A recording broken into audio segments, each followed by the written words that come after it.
नमस्कार, मैं हूं सुनील यादव और आपका स्वागत है गुरुग्राम के अपने पहले वेब न्यूज चैनल में, जहां दिखाई जाती हैं खबरें आपके शहर की।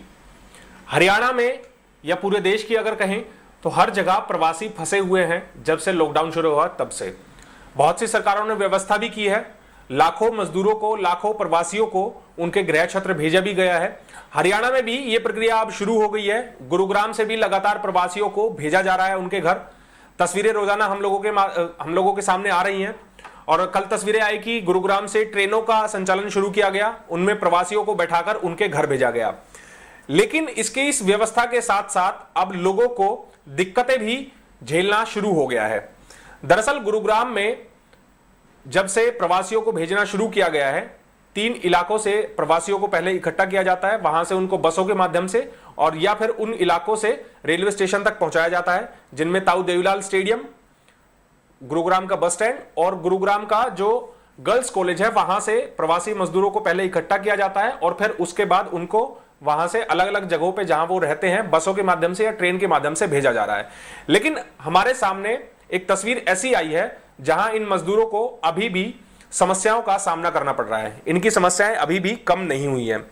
बीती रात गुरुग्राम के ताऊ देवीलाल स्टेडियम के बाहर 400 से 500 जो प्रवासी मजदूर थे वो इकट्ठे हो गए और तस्वीरें हम आप लोगों को दिखा रहे हैं। हमारे एक दर्शक ने ये तस्वीरें हमारे पास भेजी हैं।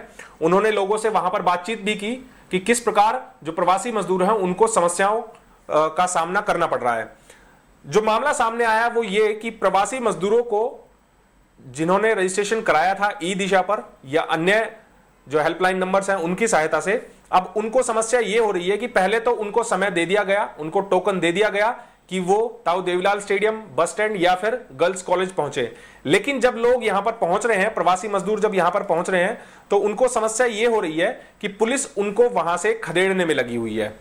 ये एक सबसे बड़ी समस्या उनके लिए हो रही है। जिला प्रशासन की तरफ से जो व्यवस्था की गई है वो नाकाम साबित हो रही है, नाकाफी साबित हो रही है। इन मजदूरों को उतनी ही समस्या उठानी पड़ रही है जितना कि लॉकडाउन में यहां रहकर इन्होंने उठाई है।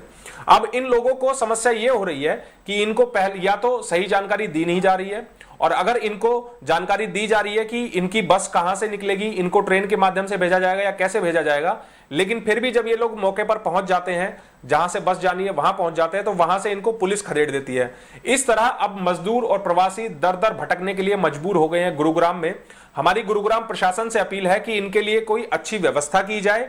लोग काफी दिनों से परेशान हैं। व्यवस्था ठीक है, सरकार कर रही है, प्रशासन कर रही है, लेकिन उस व्यवस्था को दुरुस्त भी किया जाए। ऐसी व्यवस्था ना की जाए कि इन प्रवासियों को और भी ज्यादा समस्याओं का सामना करना पड़े। अब ये तस्वीरें गुरुग्राम के देवीलाल स्टेडियम के सामने की है, बाहर की है, जहां 400 से 500 के तकरीबन प्रवासी मजदूर इकट्ठा हुए थे अपने घर जाने के लिए। उनको सूचना दी गई थी पुलिस के माध्यम से, प्रशासन के माध्यम से कि उनको देवीलाल स्टेडियम पहुंचना है और वहां से उनको बसों के माध्यम से भेजा जाएगा। लेकिन रात 12-1 बजे ये लोग सड़कों पर इसलिए खड़े हैं क्योंकि पुलिस ने इनको स्टेडियम के अंदर घुसने नहीं दिया। इनको कहा गया कि जितने मजदूर आज भेजे जाने हैं उनकी संख्या पूरी हो चुकी है। तो अब सवाल ये खड़ा होता है, गुरुग्राम न्यूज भी जिला प्रशासन से सवाल पूछता है कि अगर आपको लिमिटेड लोगों को ही एक बार में भेजना है तो फिर उतने ही लोगों के पास सूचना क्यों नहीं दी जाती है? अगर इतने लोग वहां इकट्ठे हो रहे हैं तो उनके लिए कोई अच्छा प्रबंध क्यों नहीं किया जाता है? क्योंकि देश में लगातार ये कहा जा रहा है कि सोशल डिस्टेंसिंग की पालना करनी है और भी जो नियम है वो अपनाने हैं, लेकिन तस्वीरों के माध्यम से हम देखें तो ना कोई सोशल डिस्टेंसिंग की पालना हो रही है। बहुत से मजदूर ऐसे हैं जो बिना मास्क के खड़े हैं।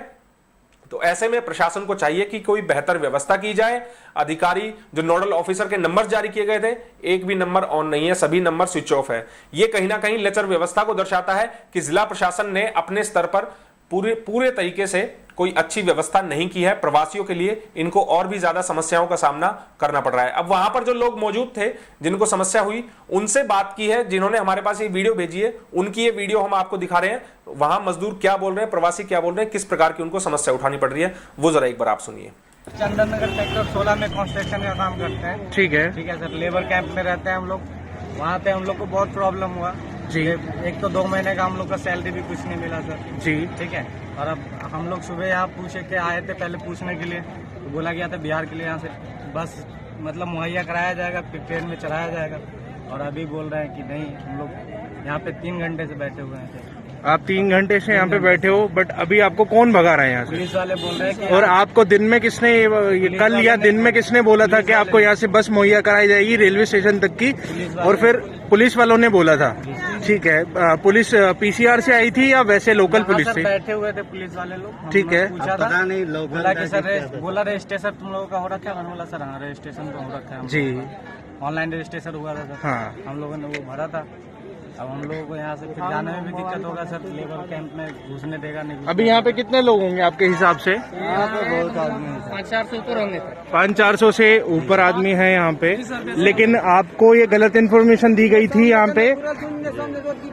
अभी क्या कह रहे हो आप नहीं बोल रहे उधर से? अच्छा ठीक है, हाँ बताइए। सर यहाँ पे बोल रहे हैं कि अब पता नहीं, बोल रहे कोटा फुल हो गया सर, जो कि आदमी पता नहीं किस चीज का? यहाँ पे तो कोई बस भी नहीं दिखाई दे रही है जो कोटा फुल हो गया है, कि कोई लोग गए हुए हैं यहाँ से? नहीं सर क्या होता है, कोई कोटा भी, किस चीज का कोटा पूरा हुआ है यहाँ पे? पता नहीं सर। जी बोल रहे 18 शादी पूरे हो गए, 1800 आदमी पूरे हो गए हैं जी। अभी यहाँ पे करीबन यहाँ पे कम से कम 400 से 500 आदमी दिखाई दे रहे हैं, और 400 से 500 से आदमी से भी ज्यादा दिखाई दे रहे हैं, 400-500 से भी ज्यादा।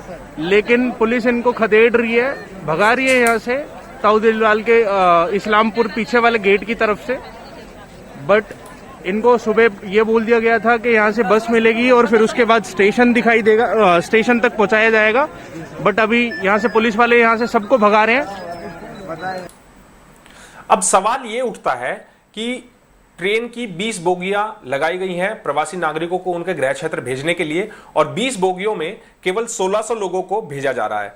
तो ऐसे में अगर 1600 लोग बुला लिए गए हैं, उनके पास सूचना दे दी गई है, तो फिर ये बाकी लोग कौन है जो वहां पर इकट्ठे हो रहे हैं? कहीं ऐसा तो नहीं कि सूचना प्रशासन ने सभी लोगों को दे दी हो और सभी लोग वहां पहुंच गए हैं, ठीक तरीके से व्यवस्था नहीं की गई? यहां जितने लोग मौजूद हैं वो सब लोग यही सवाल पूछ रहे हैं प्रशासन से कि आखिर ऐसी लचर व्यवस्था क्यों की गई है जिससे इन लोगों को और भी समस्याओं का सामना करना पड़ रहा है। तस्वीरें जो हम दिखा रहे हैं, कल ट्रेन गुरुग्राम से रवाना हुई है बिहार के लिए।